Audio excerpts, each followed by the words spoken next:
Alhamdulillah, Alhamdulillahil barrir rahim, al-mun'imi ala ibadihi bi fadlihil amin. Ashhadu an la ilaha illallah wahdahu la syarika lah, al-wadudul karim. وأشهد أن سيدنا ونبينا محمدا عبده ورسوله الموصوف بالخلق العظيم. اللهم صل وسلم وبارك على سيدنا محمد وعلى آله وأصحابه الذين تخلقوا بأخلاقه وساروا على نهجه القويم وسلم تسليما كثيرا. أما بعد فيا أيها المسلمون، أوصيكم ونفسي أولا بتقوى الله وطاعته لعلكم ترحمون. Ma'asyiral muslimin, jamaah Jumat rahimakumullah. Melalui masjid Allah tempat yang mulia ini, marilah kita sama-sama senantiasa berusaha agar dapat meningkatkan nilai-nilai ketakwaan kita kepada Allah Subhanahu wa ta'ala, yaitu dengan senantiasa mentaati segala perintahnya dan menjauhi segala larangannya, kapanpun dan dimanapun kita berada. Karena sebaik-baik bekal ketika kita menghadap Allah Subhanahu wa ta'ala nanti hanyalah bekal takwa. Ma'asyiral muslimin jamaah Jumat rahimakumullah. Allah Subhanahu wa ta'ala berfirman dalam Al-Qur'an surah Al-Baqarah ayat 143. Wa kadzalika ja'alnakum ummatan wasatan litakunu syuhada'a 'alan nas wa yakuna ar-rasulu 'alaikum syahida. Yang maksudnya, dan demikian pula kami telah menjadikan kamu, yaitu kita sebagai umat Islam, yaitu umat pertengahan, umat wasatiyah, agar kamu menjadi saksi atas perbuatan manusia, dan agar Rasul yaitu baginda Muhammad SAW menjadi saksi atas perbuatanmu. Quran surah Al-Baqarah ayat 143. Ayat ini mengingatkan kepada kita semua bahwa Allah Subhanahu wa ta'ala memberi petunjuk kepada umatnya, yaitu kita sebagai umat Islam, untuk senantiasa menjadi umat yang wasatiyah, artinya umat yang moderat, umat yang seimbang, selaras, berada di tengah dalam berbagai hal, khususnya moderat dalam beragama.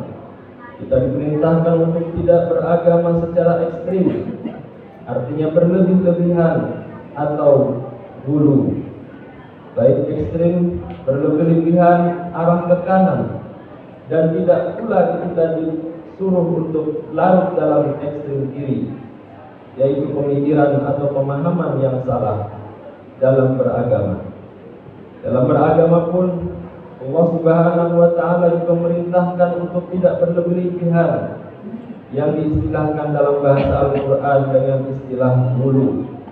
Allah Subhanahu wa ta'ala berfirman dalam Al-Quran, Ya ahlal kitab la taghlu fi dinikum wa la taqulu 'ala Allahi illa al-haqq. Yang maksudnya, wahai ahli kitab, janganlah kamu melampaui batas dalam agamamu, dan janganlah kamu mengatakan terhadap Allah kecuali yang benar. Quran surah An-Nisa ayat 171. Dalam sebuah hadis juga disebutkan larangan bersifat hulu ini. Disebutkan baginda Rasulullah SAW bersabda, Iyyakum wal ghuluwi fid din, fa innama ahlaka man kana qablakum bil ghuluwi fid din. Hindarilah oleh kalian tindakan melampaui batas atau yang disebut dengan hulu dalam beragama. Sebab sungguh hulu dalam beragama telah menghancurkan umat-umat sebelum kalian. Hadis riwayat Imam An-Nasa'i dan Imam Ibnu Majah. Ma'asyiral muslimin jamaah Jumat rahimakumullah. Beragama secara moderat menjadi kunci kemaslahatan dalam kehidupan berbangsa dan bernegara. Diperlukan upaya dan usaha untuk menjadikan diri kita sosok yang moderat. Di antaranya adalah dengan terus menambah pengetahuan, yakni terus belajar dan memahami esensi atau keberadaan diri di dalam beragama, yaitu dengan melihat situasi dan kondisi masyarakat, yaitu dengan memahami ajaran agama dan bersikap dalam kehidupan masyarakat dengan fleksibel. Seseorang akan bisa menyikapi perbedaan-perbedaan yang ada di masyarakat. Dengan sikap ini, niscaya tidak akan ada yang merasa paling pintar, tidak ada yang merasa paling benar sendiri, serta gampang menyalahkan orang lain. Seolah-olah surga dibuat hanya untuknya saja. Seperti yang kita lihat dalam peristiwa-peristiwa yang terjadi di tahun-tahun yang lalu. Terjadinya pengeboman dan pengerusakan rumah ibadah agama lain. Itu adalah sesuatu yang bersifat hulu dalam agama kita. Dan itu adalah sesuatu yang salah, karena tidak sesuai dengan ajaran dan anjuran agama yang tepat dan benar. Seolah-olah dia telah melakukan jihad dan pasti akan masuk ke dalam surga. Begitu juga dalam konteks kehidupan di Indonesia, negara kita ini. Sikap moderat adalah mampu menempatkan diri pada situasi perbedaan dan keberagaman yang sudah menjadi sunnatullah. Kita tahu bahwa negara kita Indonesia adalah negara yang dianugerahi keberagaman suku, keberagaman budaya, bermacam-macam bahasa, termasuk juga ada beberapa agama yang diakui di dalam negara kita Indonesia ini.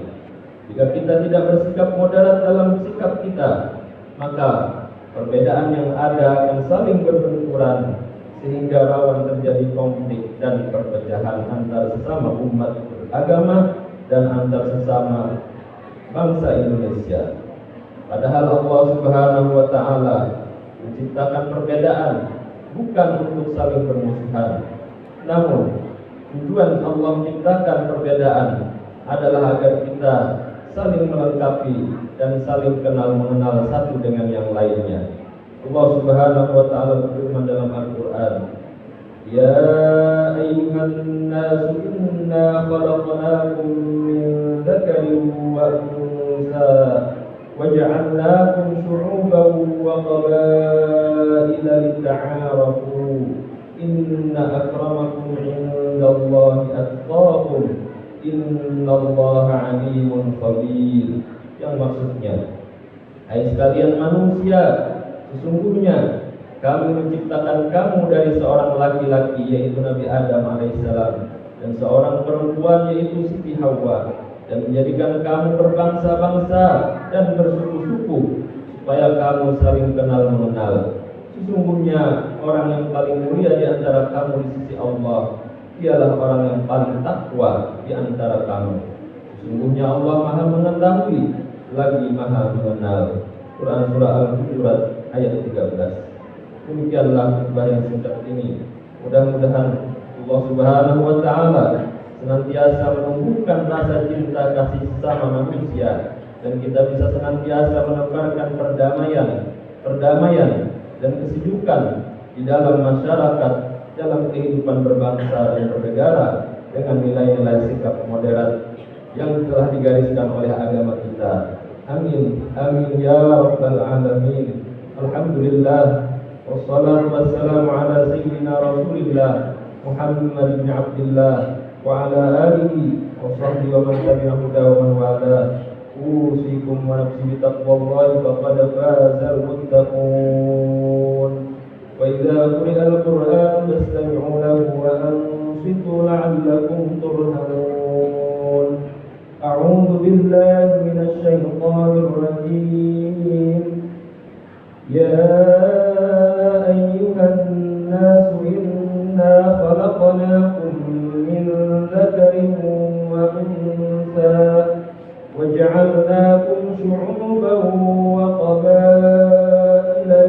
تعارفوا إن أكرمكم عند الله أتقاكم إن الله عليم خبير.